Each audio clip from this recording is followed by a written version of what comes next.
Hello and welcome. My name is Jeff Burkus, the Digital Equity Coordinator for the state of Iowa. I work for the Office of the Chief Information Officer, or OCIO. The OCIO is currently embarking on a planning process around the ideas of broadband and digital equity. As part of that planning process, we traveled the state to deliver a public meeting to introduce some of these concepts. Hundreds of Iowans came out to tell us their thoughts and feelings around these ideas of broadband and digital equity. We know that not everyone was able to attend those meetings, or maybe they didn't know about those meetings until it was too late. The following presentation and the linked survey below in this YouTube clip provide you the opportunity to tell us what you think is most important for us to focus on in these plans over the next 5 years. We're really excited that you're here, and we want to hear what you have to say. I'm going to launch into a presentation here, but at any time, please feel free to stop, rewind, the beauty of video, or reach out to us in the contact information that's below and on the final slide. Thanks for showing up. Okay, so again, my name's Jeff Burkus, and this is Broadband and Digital Equity. Okay, a quick agenda at the top. I want to welcome everybody again and thank you for all of your help that you will provide us through this online presentation, and for all the hundreds of Iowans that came out to our physical meetings. Those were incredibly helpful for us, and I just want to thank you all that are viewing this that were also at the physical meetings as well. We will get into the broadband and digital equity concepts here. That'll be the bulk of this presentation. We'll talk about the next steps and then the link to the survey reminder. All right, let's start off with the map of Iowa. This is the meeting locations that we went. I mentioned that we went all over the place. I think that you'll agree that this is a pretty widespread map. This constitutes 55 meeting locations. If you see the purple dots, those are areas that we would consider rural locations. That's any place that has under 50,000 people. Those green circles represent our urban areas. Those are areas that have 50,000 or more residents living in them. And if you see a number inside of there, that means that we went there multiple times. So you see that we went to, say, the Cedar Rapids and Marion area 3 times, we went to Davenport twice, and we went to the Des Moines area with 6 total meetings. So representative of just how many meetings. We tried to get a geographic spread, and we were everywhere. There were 4 of us, and we went quite the distance here to try to cover and meet as many Iowans as possible. And again, thank you so much to those that came out. I think the thing about public meetings to remember is that it gives us an opportunity to talk to people in small groups and one-on-one, really listen to each other and have these conversations. They're incredibly valuable for us to hear from you. And so we wanted to make sure that we provided that opportunity to those that may not have been able to attend those meetings or may not have felt comfortable attending a public meeting. But if in the future we ever get that opportunity again, I will thank you in advance for coming out and sharing your thoughts and feelings with us, because this does really help and shape what it is that we are going to focus on here in the next 5 years. So I want to start off with this idea of full participation in society. And so much of what we do now happens online. And so I want to kind of start with the end in mind. What is it that we are trying to work so hard to get people access and understand how to use the internet? What is the point? Why is this so important? And so let's start off with a few concepts. And first of all, I want to start with educational opportunities. One of the things that we did throughout this process was we had all 55 of our public meetings hosted by a community college or a Regent University or a public library. So we were really front and center with this idea of how much the internet really impacts educational opportunities. And I think the first thing that people think about is K through 12 education, how important that is for students that are growing up through the system to be able to have that internet access, to be able to communicate with their fellow students, communicate with their teachers, to be able to do that basic research and understand what it is they're doing. And that, of course, extends to that college arena where you get a little bit more advanced. You really have to have that high-speed internet connection to be able to function a lot of times, not to mention that there's going to be those distance learning opportunities available for not only college students, but also K through 12. So that was kind of the first thing that came out very clearly is just how much having a high speed internet connection really helps those educational opportunities. I think it extends beyond that formal education years, though, or those formal opportunities. I think there's definitely ways that adult education and continuing education is aided by having that high-speed internet connection. Those opportunities are more and more around us, where you don't have to go into a physical location, but you can continue to get certifications or what have you with having that high-speed internet connection. That extends even further to on-the-job training, so vocational training, basically any kind of training that you can do that help furthers that job or career path. So much of that is now moving online, and you have to have that internet connection to be able to do that. And then I like to think about some of the informal educational opportunities that are out there.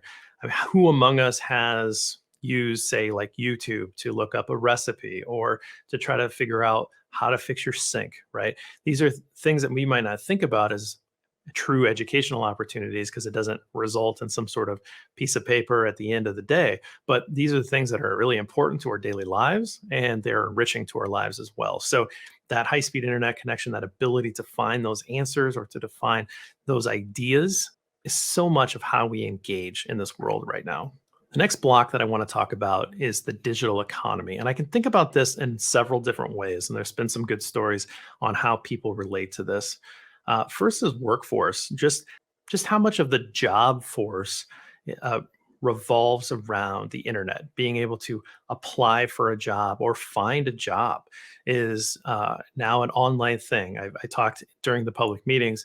My first job, I walked into a gas station and filled out a paper application to get that job. Right, you don't really have that opportunity anymore. You have to go online. You have to upload your resume. There's just so much about the workforce that now has an online component to it.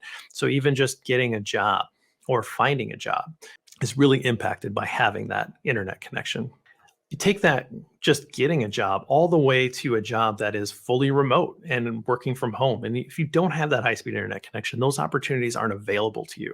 I think this is really important because these are opportunities that there are a lot of people out there that may want to be in the workforce, but they just, for whatever reason, they can't be away from home. They may have something that prevents them from being able to travel in, or they may feel much more comfortable being close to home, but they still want to be part of the economy. They still want to be a part of the job force. But these work from home jobs offer them that availability. They don't have that internet connection or know how to use it, and they would not be able to participate in jobs like that. I think the digital economy very literally means buying and selling goods and services. If you think about just how much of our society has gone to having online purchasing power. If you're a consumer, certainly you can find goods that are from all over the world that you may not be able to find in your backyard.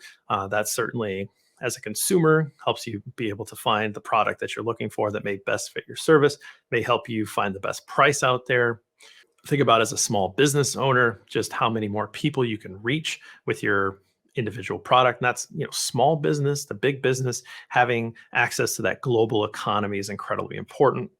And then business operations. We heard some really interesting stories when we were on the road about just how important it was for businesses to be able to have that high speed internet because they wanted to make sure that their software was up to date, so that their machines were running right, so that they could connect in to make sure that things were running on schedule. So their operations were running at their full maximum capacity or their highest efficiency. So there's a lot of aspects to this idea of digital economy that are really based on having that high speed internet connection. So very important for the digital economy overall and for individuals to participate in as a consumer or participate in as a worker to be able to understand how to use this. I'm going to talk about telehealth next. And telehealth is a very interesting concept, certainly gained a lot of momentum, particularly with the pandemic over the last few years. I think the first obvious thing here is that it provides access to medical professionals. So you can see your doctor without leaving your house. And sometimes that is good enough. There are sometimes appointments where you don't need to physically be present, but you need to meet with a doctor. This provides that avenue to be able to do that. It saves you time, it saves you money. It may actually provide opportunities for people to see their doctor at the frequency where the doctor would like you to, right? Because you don't have to drop everything. You don't have to wait in a waiting room for an hour or two. You can make those appointments with other things in your life. So that's been a very important thing that has helped improve a lot of livelihoods. And then even something as basic as your medical records are now kept online. So if you want to be able to see what your health history looks like, you have to be able to log into a portal, be able to have that high-speed internet connection to be able to gain that access to understand what it is that has been happening in your medical history, which may be important for a number of reasons. So those medical records now are living somewhere behind some sort of portal that you can access, and it's important for you to be able to have access to that. I mentioned time and convenience a little bit. I wanted to relay a story that we had at one of our meetings where someone had to travel 60 miles to be able to see a specialist, and being able to access them through telehealth saved them a lot of time and a lot of resources to be able to get down there. They didn't always need to see that person face to face, and so that saved them a lot of time and energy. But it was a doctor that they needed to see to be able to work through this issue. I think for some, this is a more inclusive platform, and I think that's important too. We heard some stories about people were taking advantage of therapy for their mental health, particularly during the pandemic, and using telehealth as a way to do that. And they participated in that because they didn't necessarily feel comfortable traveling to an office for whatever reason, to engage in therapy or have that one-on-one session physically with somebody in the room. But they felt much more comfortable either being on a call or being on camera than they did in person. And so it helped improve mental health outcomes because they had this option. So that may be something that impacts a lot of people, and so that's a good health outcome as well. And finally, I want to talk about civic and social opportunities, another big umbrella category, but there are a lot of things that kind of fall underneath this. And the first one I think is really important and kind of sort of fundamental to our democracy here, and that is the idea of an informed citizenry. So having that high-speed internet access, having that ability to engage in civics, to understand what's happening and what's going on. So much of that is only available through online outlets, or it's instantly available on online outlets. That allows people to be a more informed citizenry so they can make better decisions. And I think it's even as basic as, where am I voting? Who am I voting for? What are these issues, right? There's a lot of things that can be considered as part of those civic and social opportunities. Cultural participation being part of that as well, enriching your understanding of your local community, or when you travel, and understanding other communities as well.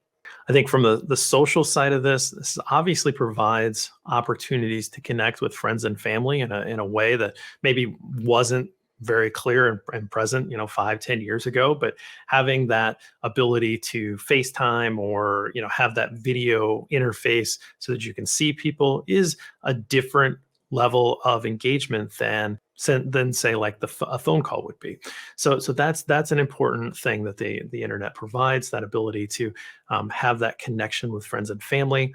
And think about how many, we had one example at a public meeting that talked about how their kids all played t-ball together, and they had like this social network that was just about coordinating everything about the little league games and making sure that everybody was on the same page as to who was bringing what and why, and everything happens online now. And you can think about the 9 million different things that are happening because they can connect in that way.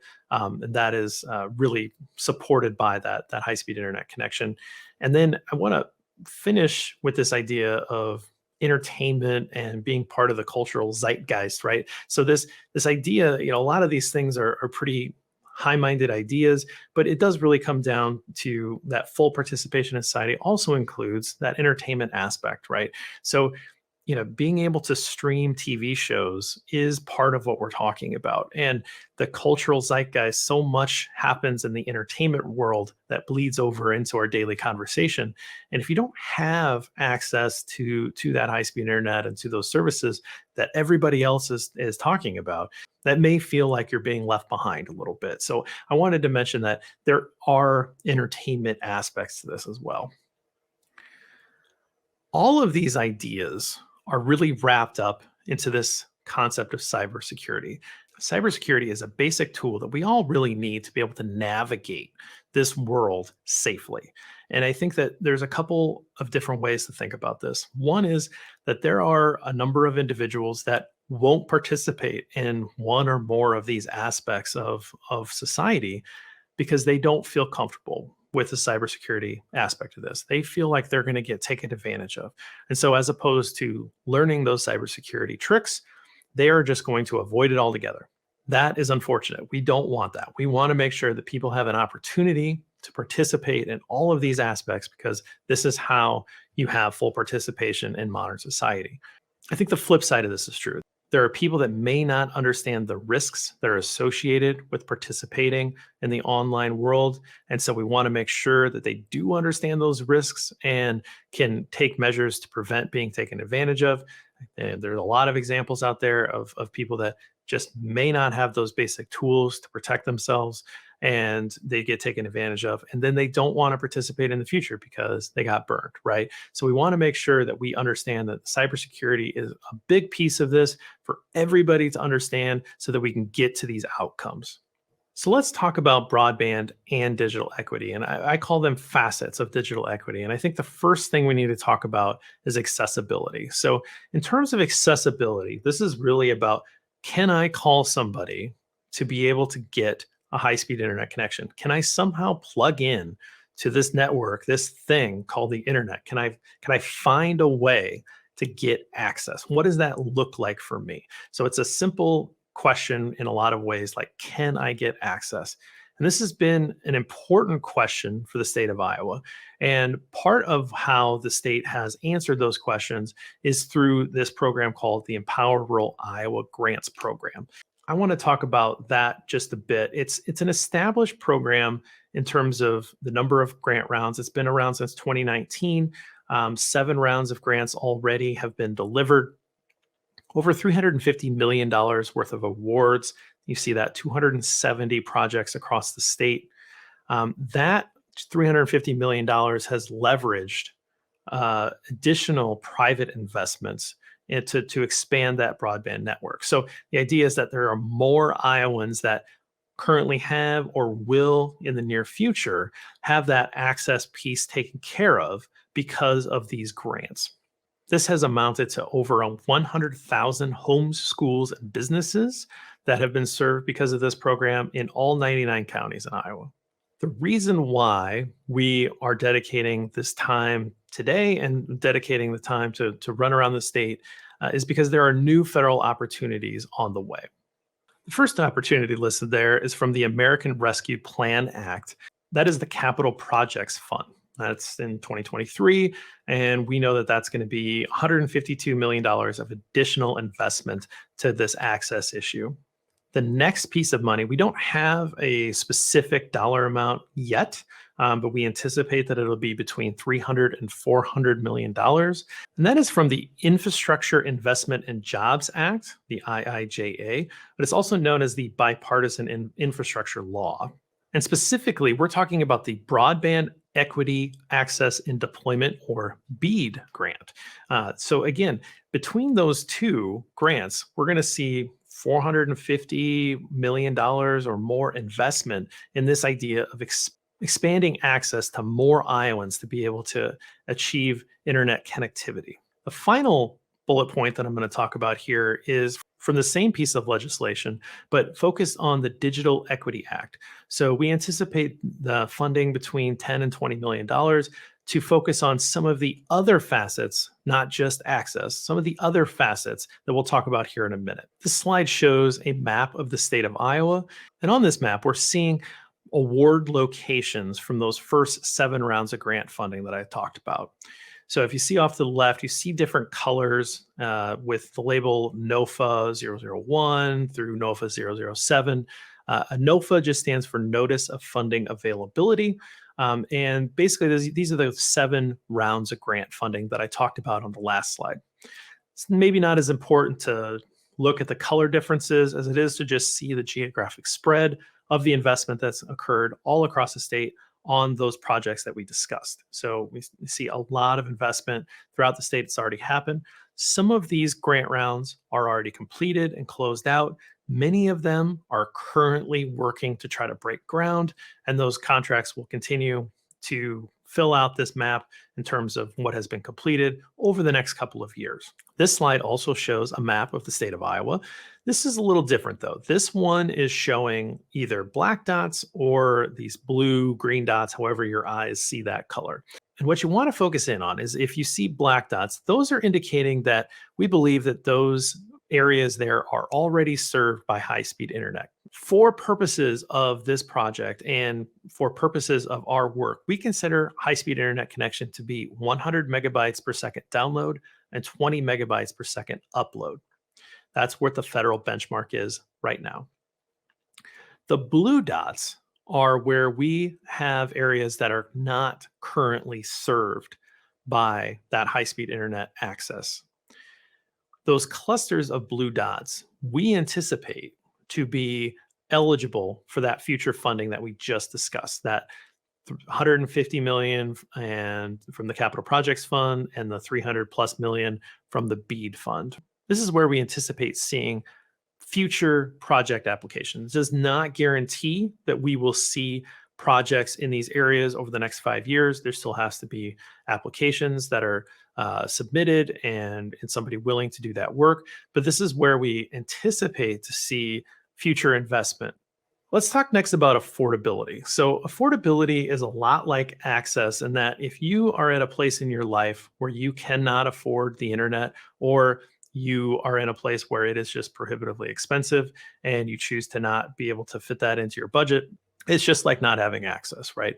There are many Iowans that are in situations like that where they just simply cannot fit that into their budget at this time when they're in a place where it is prohibitively expensive for them to be able to do that. So even though they may have an access option, it may not be really truly available to them because they can't afford it with where they're at right now.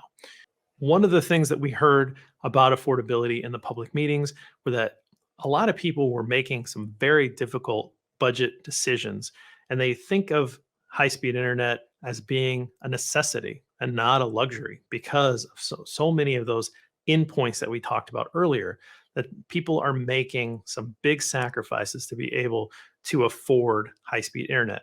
That could be foregoing other things. We heard about people paying for internet and not groceries. We heard about people paying for internet and not being able to afford car payments because of just how important it was. So we want to make sure that we give space for that and understand that that is an important aspect of this work. The next part is about digital devices. And this isn't just about having a digital device. It's about being able to afford and access the right device for the job. There are a lot of outcomes that we talked about that may not really be able to be achieved by just having a smartphone. And I think a lot of people think a digital device, the first thing is a smartphone. You know, it's a computer, it goes in your pocket, it goes with you, it can do everything. True, it can do a lot of things, but I don't know how good it is at, say, writing a term paper or conducting a small business from your smartphone. Right? There are a number of things where the right tool is going to be having a desktop or a laptop to be able to perform those functions. And so, do you have access to those? Can you afford those? That's a question that a lot of people have to ask themselves as they get further along into these digital equity questions. And then finally, do you have the digital skills to be able to use those digital devices that connect into that affordable access to be able to get to those endpoints? And digital skills are everywhere across the map, right? You may know how to run a Microsoft Excel spreadsheet, but you may not know how to set up your camera, or your microphone for a Zoom call, right? So there are a lot of different digital skills that are earned over time. Some people may have a few of them, some people may have a lot of them, and most of us are somewhere in between. And so this idea of getting some basic digital skills out there so that we know how to use these devices when we're able to get them and be able to connect into that affordable access.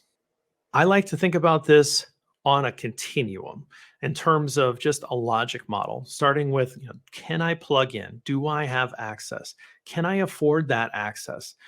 Do I have the right device for the job that I need to get done? And do I have the skills that it takes to use that device to get that done? Obviously, this is not how every person would attain each of these facets of digital equity. There are plenty of people that would have really great digital skills. They may move to an area of the state that simply does not have access available to them. They may be in a point in their life where they have the skills, but they can't afford that internet access. That blocks them from that full participation. Or they may not be able to afford the right device. But in terms of thinking about this and moving through these different facets, I think this is the logic model that makes sense for us. I also think that you can think about this in terms of some overlapping circles, right? So if you think about access, affordability, digital devices, digital skills, they do sort of go over the top of each other. You think about, do I have access? There are plenty of people that then need to ask that question about affordability. And so it's not just about access for a lot of people, it's about the affordable access piece. And so that's an important thing to consider, that most of us are kind of worried about what that subscription rate looks like. It's not a matter of just being able to call somebody to get access. Can I afford that access? And then that affordability piece bleeds over into the digital devices. Yeah, it's great that I can go to a store and buy the newest, latest, and greatest laptop or smartphone, but can I really afford that device? Can I afford the power that that device gives me for the job that I need? And then finally, when you get those digital devices, do I really know how to use them to their fullest to be able to achieve that endpoint that I'm looking for? So these facets really are interconnected for us to be able to fully participate in society. These four facets of digital equity really reinforce each other as we work down the line. When we were in the public meetings, this was the time of the public meeting where we had these colored sticky dots that we put on these big white post-it boards to vote for each of the facets of digital equity in terms of what the biggest barriers were in their community or for themselves. So I want you to keep that in mind as we talk about dot voting in the final report out, and as you fill out the survey here in a little bit. This is what happened at the public meetings. People went and chose what they felt were the biggest barrier, the second biggest, the third biggest, to the fourth biggest barrier for their community or their family in terms of achieving that full participation in society. This was a really great part of the program. We got a lot of really great conversation built off of what people felt like were the biggest issues in their community. And time again, you would see the collection of the highest priorities in these different communities based on where the community was at. And so I think an important takeaway here is that not all communities are at the same place with broadband access and digital equity. It may be somewhat obvious from the maps that I showed earlier, but different communities are at different places with some of these issues. That's going to be true at a wide community level, but it's also going to be true at a very small community level. There may be neighborhoods that are struggling with different aspects where the rest of the community, the rest of the city is focused on different things. And that doesn't make that neighborhood's issues any less important or more important, but it's important to realize that we may be at different stages of what's most important right now, but it comes back to all of these facets of digital equity are important, because if we let any piece of this fall down, then that would prevent somebody from having that full participation. So I'm sorry that you don't get to participate in the dot voting on the boards with physically putting the stickers on.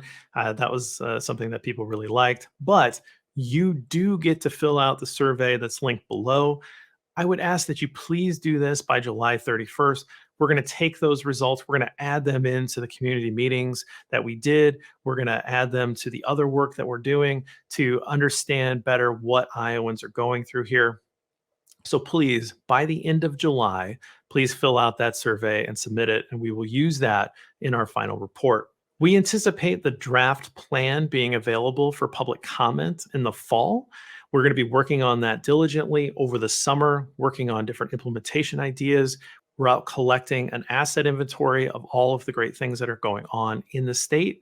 And we hope to be able to combine all of that information and deliver that to you for your consideration sometime this fall. If at any time you have any follow-up questions, please send those to this address on your screen, broadband@iowa.gov. Thank you again so much for your time.